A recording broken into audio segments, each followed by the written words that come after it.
places that we no longer hear today.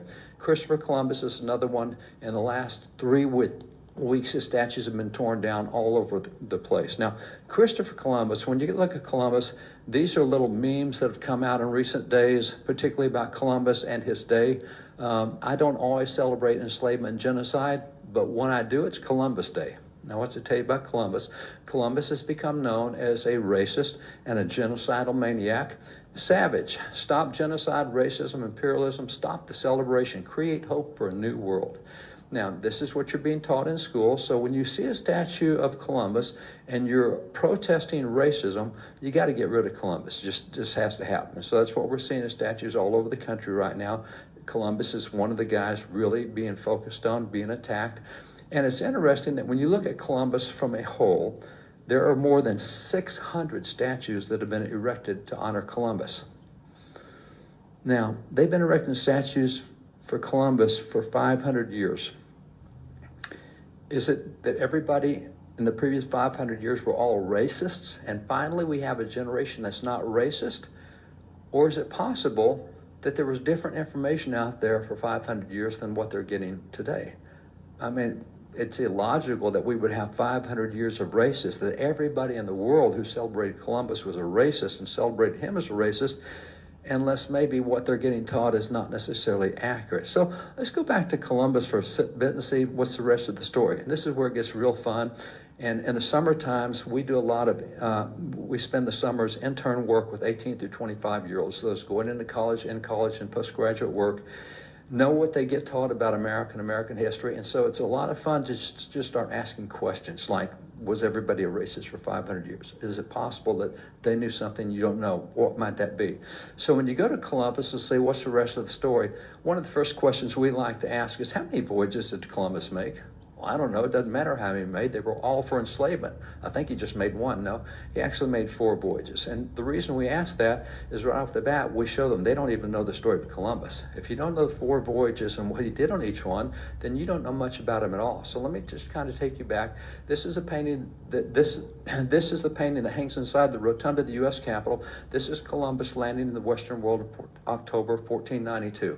This is a 14-foot high, 20-foot painting inside the rotunda of the Capitol. It's taller than the ceiling is in here. It's a massive life-size painting.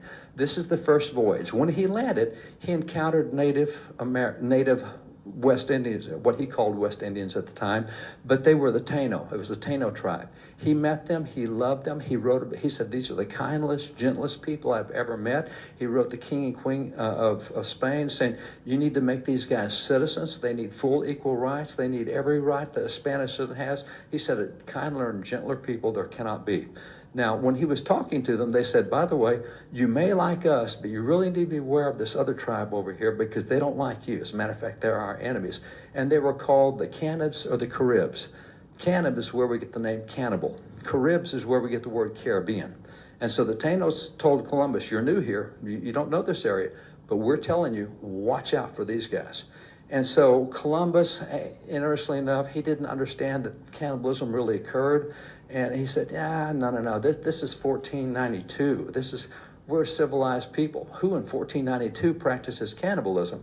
And so he really didn't believe what they said, didn't spend any time investigating it because it just seemed far-fetched, just whatever. He decides, now that I've met some good friends and now that we have a great relationship, I'm going back to Spain to get supplies, come back, we'll stay here for a while. And so as he gets ready to go, one of the ships runs aground and it's damaged, so he can't take all the guys back to Spain. So what he does is he builds a fort. So we're going to build a fort. We'll leave part of the crew here, but we're coming right back. So you guys stay here till we get back. So he then sets out for Spain. He goes back to Spain, gets supplies, gets more sailors, more ships, returns back. It's interesting that while he was gone, his men got attacked by the Caribs. The Canibs came after him, killed all of his guys, and cannibalized them. They ate them.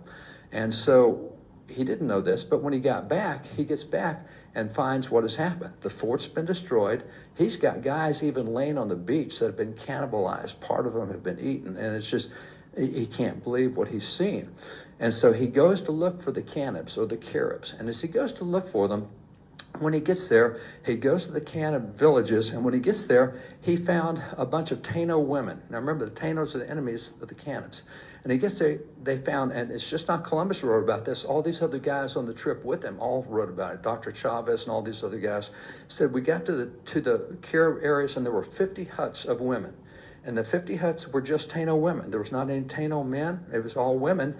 And we rescued the women, and we talked to them, and they said, oh yeah, we are raped regularly, and the Canibs, when we produce children, they take and eat the children. And they gave more details on what happened. This is what one of the doctors recorded. He says, when the Caribbees take any boys as prisoners, they remove their organs, fatten the boys until they grow to manhood, and then, when they wish to make a great feast, they kill and eat them, for they say the flesh of boys and women is not good to eat.